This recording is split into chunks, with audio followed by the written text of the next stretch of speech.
O tema da nossa aula é endocrinologia. Nessa aula, vamos tratar da relação entre o hipotálamo e a hipófise.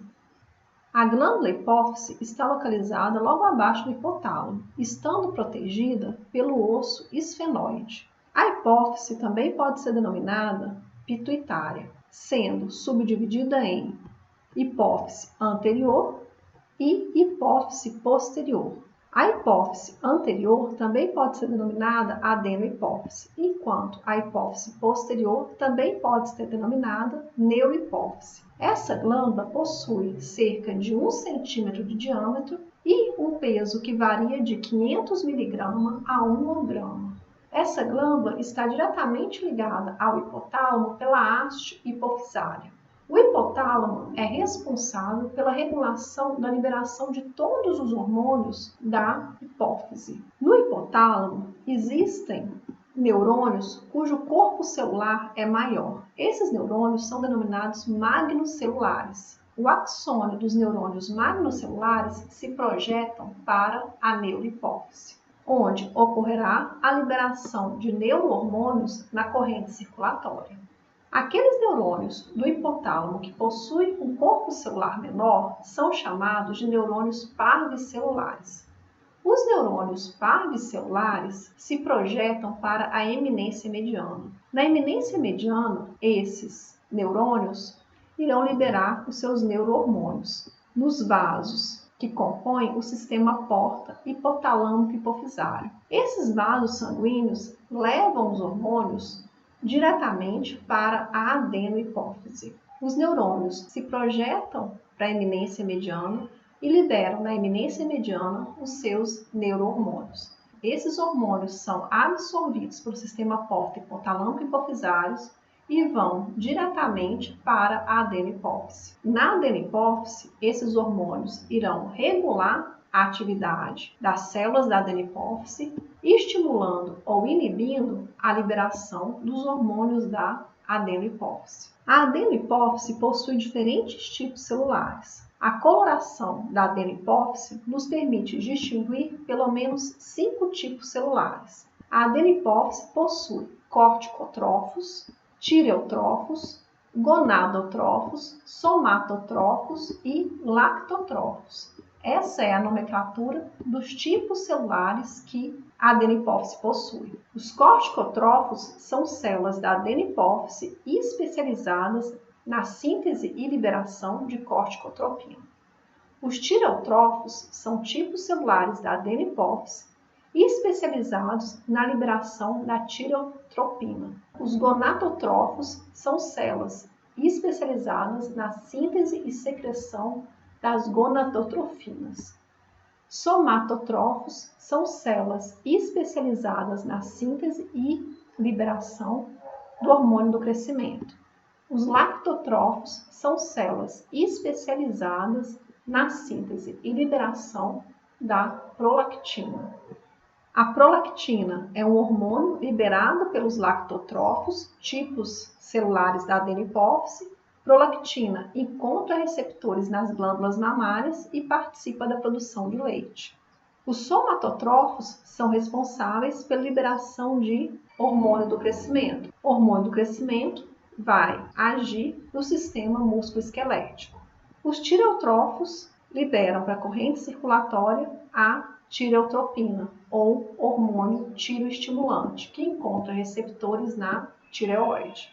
Os corticotrófos liberam para a corrente circulatória a corticotropina, ou hormônio adrenocorticotrófico, que encontra receptores no córtex da glândula suprarrenal. Os gonadotrófos sintetizam e secretam as gonadotrofinas, que também podem ser chamadas de gonadotropinas, que são o hormônio luteinizante e o hormônio folículo estimulante, que encontram receptores nas gônadas, no ovário e nos testículos.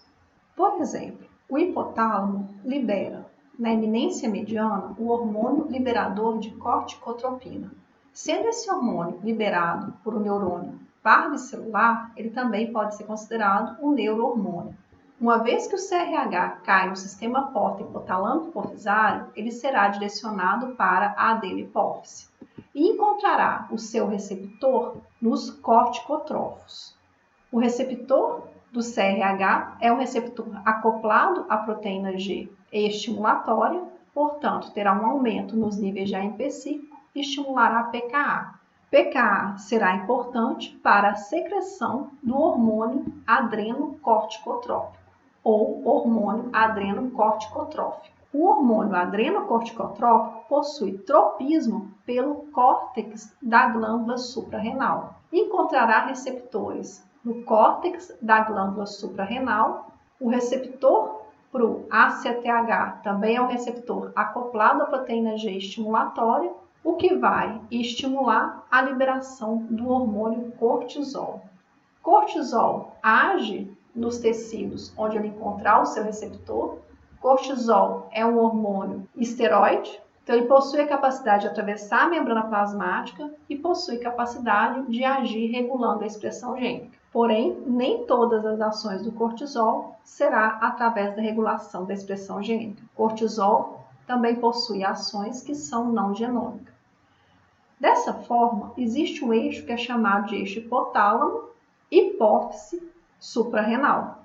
Ou seja, a liberação de cortisol pela suprarrenal depende de um adequado funcionamento da adenohipófise, que depende de um adequado funcionamento do hipotálamo. Uma vez que houve um aumento nas concentrações de cortisol, o cortisol age inibindo a liberação de mais hormônio adenocorticotrópico pela adenohipófise e inibindo a liberação de CRH pelo hipotálamo. Então, existe uma alça de feedback negativo que vai agir para manter constantes as concentrações de cortisol.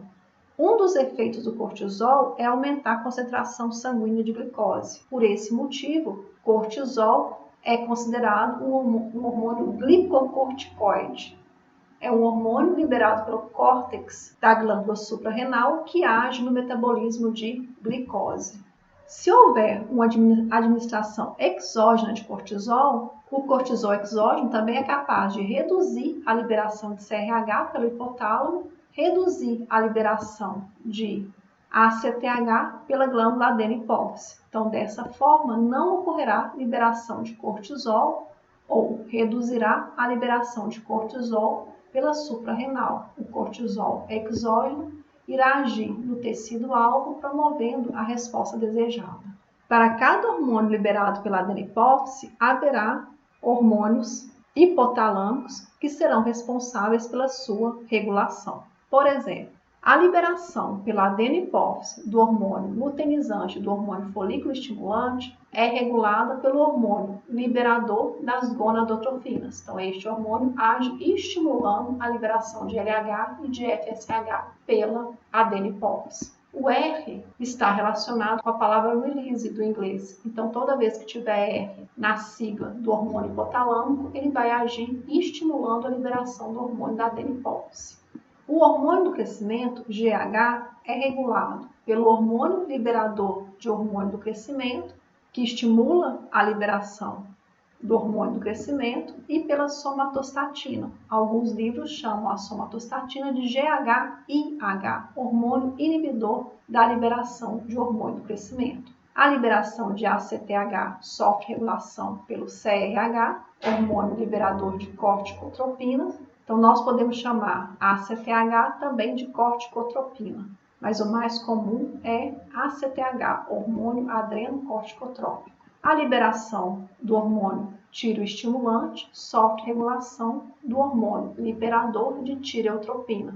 Esse hormônio estimula a liberação da tireotropina, ou TSH, hormônio estimulante da tireoide. A prolactina sofre ação de fatores de liberação de prolactina, que estimulam a liberação de prolactina, e também existe o fator inibidor da prolactina. Alguns livros chamam de PIF, fator inibidor da liberação de prolactina, alguns livros chamam de dopamina. Dopamina inibe a liberação de prolactina. A liberação de prolactina também é estimulada pelo hormônio TRH. TRH também encontra receptores nos lactotrófos e estimula a liberação de prolactina. Nessa tabela nós temos os hormônios hipotalâmicos e os hormônios da adenopófise. O TSH, ACTH e as gonadotropinas vão agir em outras células com função endócrina. TSH encontra receptores na glândula tireoide e estimula a liberação dos hormônios tiroidianos. O ACTH encontra receptores no córtex da glândula suprarrenal e promove a liberação de cortisol. As gonadotropinas vão encontrar receptores nos ovários ou nos testículos e vão promover a liberação dos hormônios sexuais. Então, dessa forma, surgem 3 eixos. Existe o eixo hipotálamo-hipófise adrenal, existe o eixo hipotálamo-hipófise tireoide e existe o eixo hipotálamo-hipófise gônadas. Observe que também o hormônio do crescimento age no fígado, estimulando a liberação do fator de crescimento semelhante à insulina, IGF. IGF também tem ação em muitos tecidos, estimulando o crescimento. O hormônio do crescimento, além de agir no fígado, o hormônio do crescimento também pode agir diretamente nos tecidos, estimulando o crescimento. Então, de todos os 5 hormônios liberados pela adenopófise, apenas prolactina vai agir diretamente no tecido-alvo. No caso da prolactina, o tecido-alvo são as mamas, a prolactina estimula a produção de leite. GH age em tecidos periféricos, estimulando o crescimento, por exemplo, o tecido ósseo.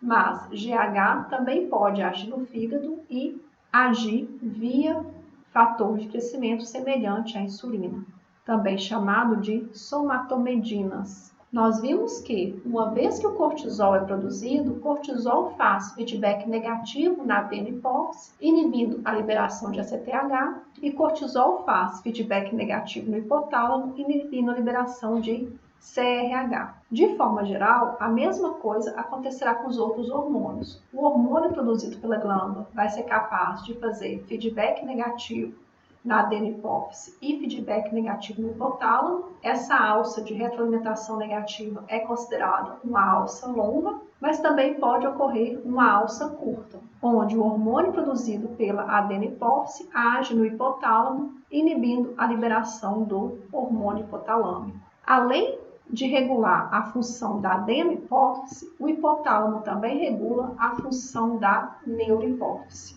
Na verdade, a neurohipófise é um conjunto de terminação nervosa. Uma vez que o núcleo hipotalâmico é estimulado, ocorrerá um aumento na frequência de disparo do potencial de ação por esse neurônio, ocorrendo liberação do neurohormônio na corrente circulatória. A neurohipófise é responsável pela liberação de 2 hormônios, ocitocina e vasopressina. Vasopressina foi inicialmente denominada vasopressina devido à sua capacidade de promover vasoconstrição. No entanto, posteriormente, observou-se a sua capacidade de promover a reabsorção de água pelos túbulos renais. Então, hoje, ela é mais conhecida como hormônio antidiurético. Ocitocina e vasopressina são 2 neurohormônios formados ambos por 9 aminoácidos, sendo que em toda a sequência dos peptídeos ocorre diferença apenas em 2 aminoácidos. Apesar dessa semelhança em 7 aminoácidos, esses 2 hormônios possuem funções muito diferentes. A ocitocina possui capacidade de promover a ejeção de leite e a contração do útero, tendo participação importante no trabalho de parto e na amamentação. A vasopressina, por sua vez, tem capacidade de promover um aumento na reabsorção de água pelos túbulos renais, encontrando receptores, portanto, no rim. Os neurônios que se projetam para a neurohipófise partem de 2 núcleos hipotalâmicos, sendo eles o núcleo paraventricular e o núcleo supraóptico. Esses 2 núcleos possuem neurônios grandes, então eles são chamados de neurônios magnocelulares. Ocitocina e ADH são 2 hormônios peptídicos, portanto, eles são sintetizados a partir da transcrição do DNA em um RNA mensageiro e posteriormente da tradução do RNA em uma proteína. toda a maquinaria para esse processo acontecer está no núcleo. Portanto, quem é capaz de sintetizar os hormônios da neurohipófise é o hipotálamo. A neurohipófise vai simplesmente promover a liberação dos hormônios. Quando ocorrer um aumento na frequência de disparo do potencial de ação nos axônios que partem do núcleo supraóptico e paraventricular. Aqui nós temos o núcleo, que está no corpo celular, ocorre a transcrição do DNA em um RNA mensageiro, ocorre o splice, onde ocorreu a remoção dos introns e ocorre a síntese do pré-pró-hormônio, que contém o peptídeo sinal. Posteriormente, perde o peptídeo sinal, gerando o pró-hormônio. O pró-hormônio vai sofrer clivagens, ocorrendo a liberação da vasopressina, de uma glicoproteína e da neurofisina. Quando ocorrer um aumento na frequência de disparo do potencial de ação nesse axônio, ocorrerá a liberação do conteúdo dessas vesículas. Assim, ocorrerá a liberação de vasopressina, de neurofisina e das glicoproteínas. No entanto, apenas a vasopressina possui ações fisiológicas conhecidas. Recapitulando, o corpo celular do neurônio sintetiza ocitocina e vasopressina. Esses neurotransmissores irão migrar pelo axoplasma e serão armazenados na região terminal do neurônio, que está contido na neurohipófise. Essa é a nossa referência, capítulo 76 do Tratado de Fisiologia Médica do Guyton e Hall. O nosso muito obrigada.